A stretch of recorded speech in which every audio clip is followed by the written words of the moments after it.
So, this should be better? Yeah, this is great. Excuse Okay, my voice, it's good. starting to come back. I lost it about a week ago. Oh, that was with me all the time, younger. But that was my drinking time. Well, boss, I have to admit, I miss coming to the Access TV studios and hanging out with you and Kenny, and then later Morrow at Inside MMA. Those were some fun times. They really were, right? I was just talking about it with somebody, and I said, from the 431, I believe, shows we had, I never had a show that I would look at my wife before and say, hey, I wish I could stay home today. Yeah. I never had that. I always enjoyed going to it. Yeah. So it was a great job. I always tell everybody when they ask me, because they've known I've met you a couple of times, and they said, what do you think of Bas Rutten? I said, I love Bas Rutten, and I hate Bas Rutten. I love Bas Rutten because he's a gentleman. He's the nicest guy you'll ever meet, one of the toughest people you'll ever meet. But every time I go to Access TV, they give me a 4-hour validation, and I still have to pay parking because Bas tells too many good stories. Yeah, and the fella, and the parking there is going to cost you. Also. Exactly. I was like, every time I go there, I'm out at least $30 just talking to Bas. Thank you, Bas. You're welcome. You made that parking structure more money than anybody else. You see, that was one of the gifts that I had. I was getting 20% of everything that came in. See, now it makes sense why you kept us there. Yeah, that's why I still need to work. Right. Well, I mean, you're acting now. You got that show. You're working with Kevin James on Kevin Can Wait. You're doing Here Comes the Boom 2. And your health is improving because I remember you had neck surgery, and your arm strength is coming back from last you told me.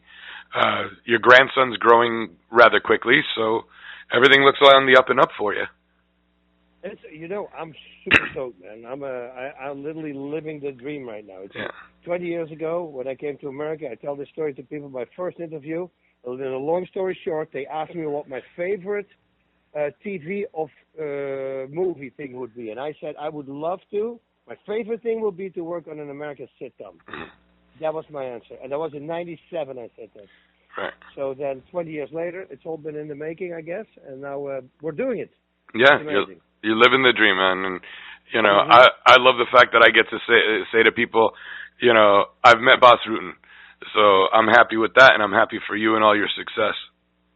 Thank you. I really appreciate that. And I'm very happy about your recovery because I know now that you're a sponsored athlete with Receptra and their CBD oils, and I know that you used to have to take a lot of pain medication because I remember you couldn't even turn your neck before for a while. And you'd sit there and you'd wince and you'd hold it in because we all know how tough Bas Rutten is, But now, how are you feeling after using the CBD oil and the treatment? Well, it's that whole painkiller thing. Like I kept it on. Now they know because I said it, but nobody ever knew.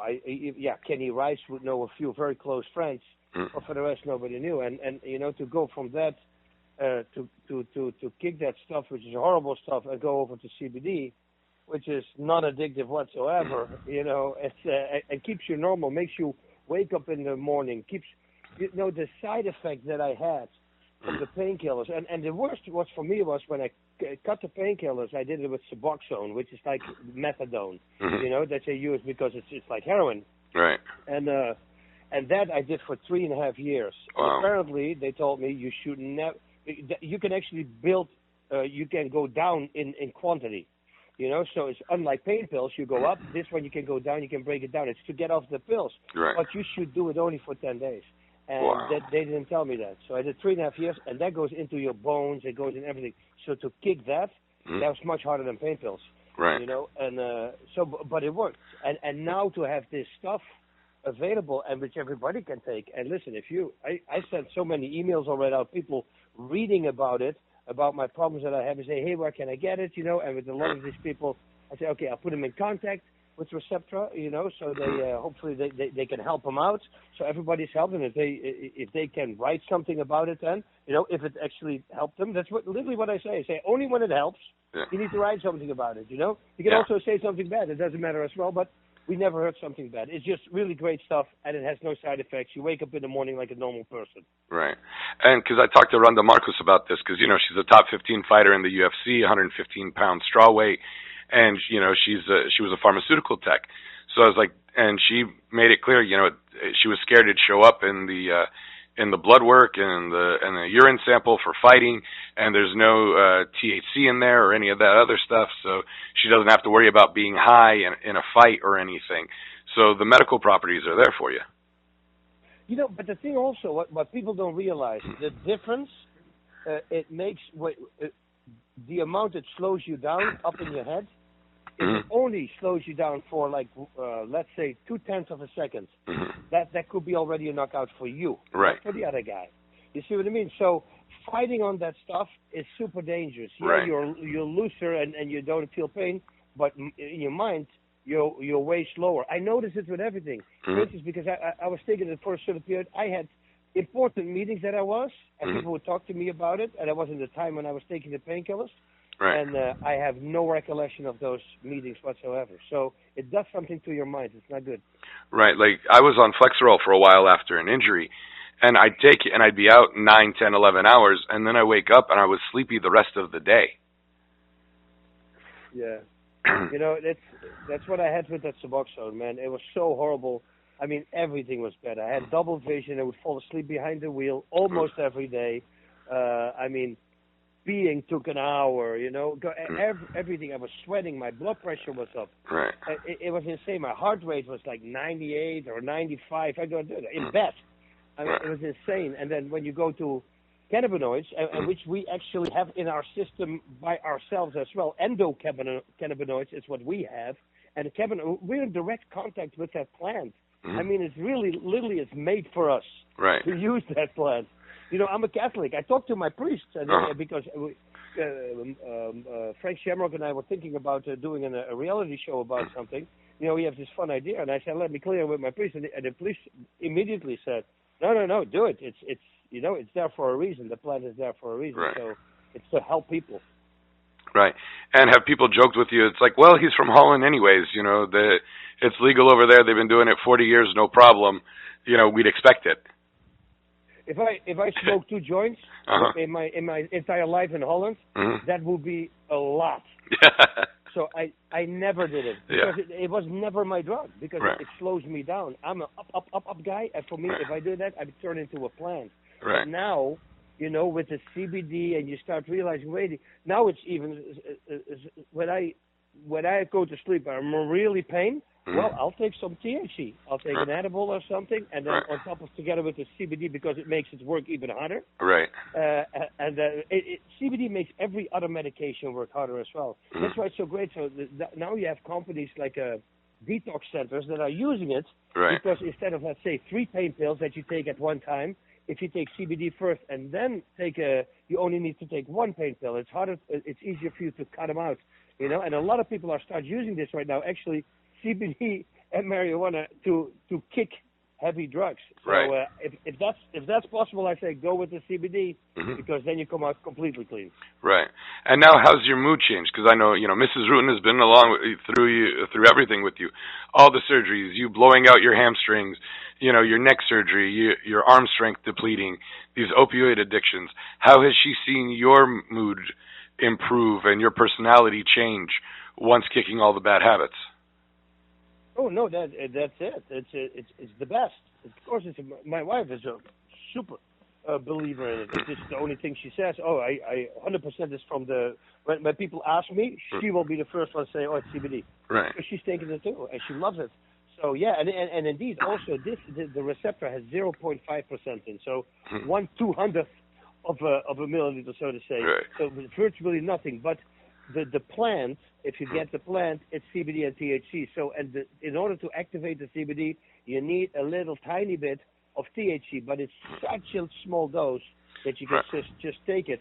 But you do feel it a little bit. You get more calm from it. If you have to drive 3 hours in a stressful, on the freeway, I say take a half a dropper of Receptra. You're gonna feel good. Yeah. Well, I'm excited for you. What's the milligrams that you take? Because I saw you take 2 eyedroppers in the video and a glass of water, 15, 20 seconds later. And then you kept telling everybody, just eat one piece of bread, eat 10 pieces of bread, eat all the bread. So. Yeah, that's what I do. In the morning, I just take it's a half a dropper I would do. But sometimes if I realize there was not money, but in total I will be half a dropper, and I take the Receptra Pro, is the strongest version, and then I do it under my tongue. Yeah, like you said, 20 seconds later I swallow it and I flush it with water, and then most of the time I wait 10 minutes because people like with edibles, and we all been there with the THC. If you just ate something and then you eat, let's say, a marijuana cookie, that could start working in 2 hours from now, maybe 3 hours from now. Now, if you didn't eat anything and you take a half a dropper and you wait 10 minutes and you eat a slice of bread, for me, this works perfect. Right. It starts working immediately because it goes into the digestive system with the food, and then it starts working so you can have a better control over it. It's not suddenly 3 hours later that you say, oh, gee, what do I feel now, Because this is the problem. And with CBD is no problem, but if you take CBD and then you wait half an hour, it doesn't do anything, and you take another half a dropper, half an hour doesn't do anything, you take another half a dropper, trust me, if you take 3 half a droppers, you will feel that. You go like, oh, yeah, now I'm totally relaxed. Right. Still, you can operate, you can do anything, but then you will feel the CBD. Right, so long as your head is clear but the body is moving. That's it. Yeah. It's all about that. And the biggest example I use is because I still have pain pills at home. I just, very smart, I give them to my wife. I say, if I need them, I ask you. And but the last time that I asked, and this is literally over a year ago, when I had to drive a long drive to San Diego, and I said to her, my back is messing with me, just give me 2. I said, I'll put them in the car. I'll try the CBD now because I just started with the CBD at the time. Right. And if it doesn't work, then I can always take it. And I called her in half an hour in the car, and I said, I'm going to bring him back. I feel so good right now with the CBD. It's really amazing. I don't even need these stupid pills. So that was for me the complete confirmation. It's a year and a half ago, I would say. And then I thought, okay, this is actually, it's the same. It's really the same, only it's healthy. Right. Because I've been hesitant with it. I tried it before, one of the topical creams, and it helped with my knee. So that was a good thing. But I never took an oral one. Yeah. So. Yeah, no, oral is great. I mean, if you do it, like I said, this is what I would do. Eat something with it 10 minutes later, because then you control it better. And now, what's the strength of the eyedropper? Is it 40 milligrams, 80 milligrams? I have no clue, man. I never looked at that. I just take the Pro and I take like a half a drop or so. Right. My wife takes maybe 5 drops, single drops. Oh, okay. And she reacts really fast to it. I had a person, she said that she took a little tiny zip from a joint one time and she fell asleep immediately. And I go, okay, just take then 3 drops, and she already really felt that. So she's a person, apparently 1 in so many thousands. If you give them the smallest, tiniest amount, it feels really, it hits them hard. It's really good. And it saves on alcohol bills. Saves on alcohol bills, saves on stress, saves on hangovers. Right. What about that? Walking at the airport. If you know what I did last week, I was in 3 or 4 states. I was flying back and forth. I'm waking up at 4, and then I wake up 5. This morning, I came home yesterday at 10. I fell asleep at 12. I wake up at 4:30 because I had to do an MRI at 6 o'clock in Beverly Hills because it's the last shot I had because I get stem cells in my knees injected on Thursday. I mean, I could have never done that when I was still drinking. Right. That would have been great. Now I'm in the car and I go, man, I feel actually good. This is crazy. Don't worry, I barely drink, and I was covering the original Gorgeous Ladies of Wrestling had a reunion cruise, so I went to go report on that, and one of them decided to do wedding renewal vows. So we did a pub crawl on the ship, and we got so rowdy and obnoxious that the security came and shut down the pub crawl before we even got to the chapel. So we didn't know whether we should be proud of that or embarrassed by it. So I know exactly. Proud of that. I would have been. I wish I was there. It would have been funny. It would have been great if you were there, and now we would have had Bas Rutten, talking down security. What a situation. Yeah, but we're having fun, and nobody fell off the boat, so we got lucky. That's good. Yeah. It's always good to come back with the same amount of people. Right. It's always interesting when you come back with more people, though. That happened with me a lot. Like I remember people picked me up from the airport, and they said they were waiting, and they heard a whole group started singing and I was by myself in this plane. It was from Vegas back, Right. and I had the whole place singing. The whole, pretty much, I think, not the whole, but I think 60% of the plane was singing. Wow. I just started the song, and we walked through the hallway to the luggage, and these people that were picking me up heard everybody singing. They looked at each other and said, 100% that's Bas. Were you singing? And they came around the corner and they said, "Oh, that's him." You see, it was funny. Were you singing some Dutch soccer song, or you just got everybody together and that was it? Yeah, just get somebody together, with songs like popular songs, and you start singing. You do, like a bat out of hell. You do a song for Meatloaf or whatever, Right. that everybody knows, of the Bohemian Rhapsody, and then people will start singing, and especially if you come back from Vegas, Right. people who've been drinking on the plane, so suddenly you get a group of guys, and then women start, and then people just start singing with it. Okay, so Thursday after practice, we're coming to the gym and we're doing Bas Rutten karaoke night. Thursday I have my knees shut up though. So okay. This Thursday no, but next Thursday, perfect. And how are the knees feeling after the shots? Because have you done them before? Or is this the first time? Never with my own stem cells. I did the Reginocaine, and I did the stem cells in Panama, and they, but I have no cartilage whatsoever on my kneecaps. Right. So for that, it's a big problem. But this person says that if you take your own stem cells with the PRK, they're going to spin the blood, and they add some other stuff to it, and they're going to re-inject it, and he says it's going to help you, Bas. I'm pretty sure. So I'm really looking forward to it. Just don't pull a Ken Shamrock and get back in the cage. I mean, we love Ken's legacy, but we want Ken to be healthy, and we want you to be healthy too. You know what? I can. You know what my luck has been? That I had injuries that stopped me from fighting. Yeah. I truly believe. When I look back on it now, I go like, that has been my luck, and that's why I have that great end stretch, so to say, with the 22 no losses. Right. And it's just because of that. But I know that if I would have kept on fighting, I'm going to lose. Eventually I'm going to lose. You get these new young guns come up. They're freaking insane good. Right. I'm going to run out of gas. And they just keep on going.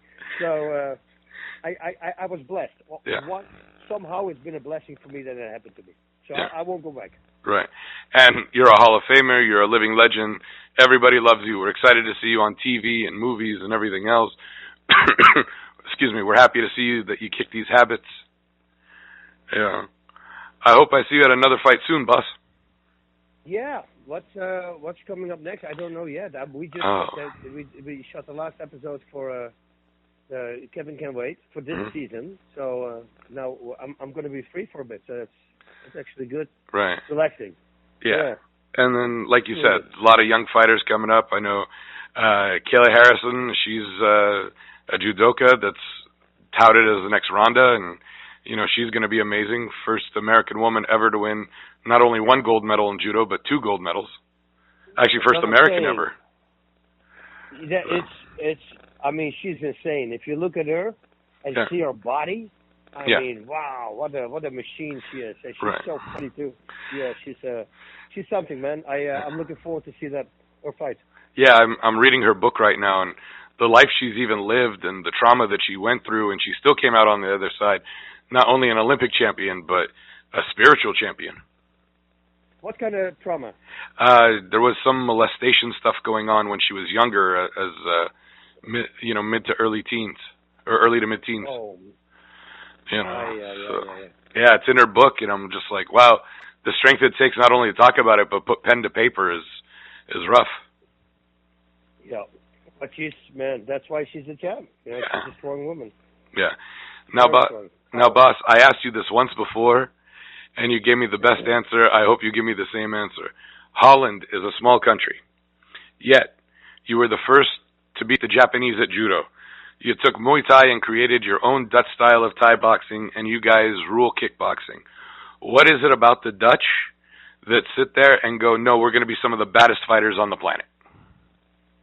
Ooh, I have no clue what I answered the first time, but I think it's because we have Ruttens over there. No. I think it's the country is so small, and it wants to make sure that everybody in the world knows it. You know, if you go in Holland and you think about, we invented the CD player, right? Mm-hmm. Philips did that. Right. So the CD player is the predecessor from your software, from everything. That's where the technology really got discovered in Holland. They made that. You know, the rotation doors. Right. You know, those they come from Holland. The best bridge builder, the boat builders. I mean, these people, they go. Of course, we got the tulips and chocolate and cheese. But and you know what I found out? Like Holt McElhenney, my buddy, you know, who's on that show, Mindhunter. Mm-hmm. He's the lead guy in that. He just sent me a thing like 2 months ago, and it said that Holland is the number one or the second one country in the world produce. Wow. Most vegetables around the world come from Holland. Who knew? And Yeah. it's all in how do you do that? In the glass boxes. How do they? Oh, the greenhouse. It's all greenhouse. Yeah. Wow. Everything is greenhouse. Wow. Like insane. And I know it rains a lot there, but they control it completely. The temperature, the sun, everything. How many hours? And just like with weed, I guess, right? Yeah, I guess. There's so many hours to give it, and then it's maximum output, and it's insane. I never heard, because think about it. We got 17 million people in Holland. Right. You have to understand this, right? Holland it's like when you look at a can, like a Coke can. You say that's about the size of Holland, and then from the top to the bottom, that's 200 miles. Wow. That's Holland. 200 miles. You're through the largest part of Holland, the longest part. Right. It's nothing. Like when in here in California, and I drive from California to Vegas. Yeah. In Holland, from my hometown, when I do that, I'm in Paris. Right. You know, so it's a little bit of a difference. Right. Yeah. Yeah, exactly. I drive from Huntington Beach to Vegas this Thursday, actually, and you know it's what 400 almost 430 miles. So. Yeah, there you go. Puts things in perspective. Yeah, if you think about it, I think from where I live, it's 400 kilometers. Yeah. So that's like 230 miles is Paris. Yeah. Wow. So, so basically, your house to San Diego. Well, no, less than that. So almost your house to San Diego round trip. Yeah. Yeah. Yep. Yeah. Bas, thank you so much. I always love talking to you. This time I didn't have to pay for parking, so I'm even happier. I'm so happy that you didn't have to do it, because I feel bad about it now. But that's okay. No, I'm totally teasing. All right, brother. All right. Bas, take care of yourself, and hopefully I get to come visit you at the gym one of these days. I hope so, too. All right. Take care. All right, brother. Bye. Bye-bye.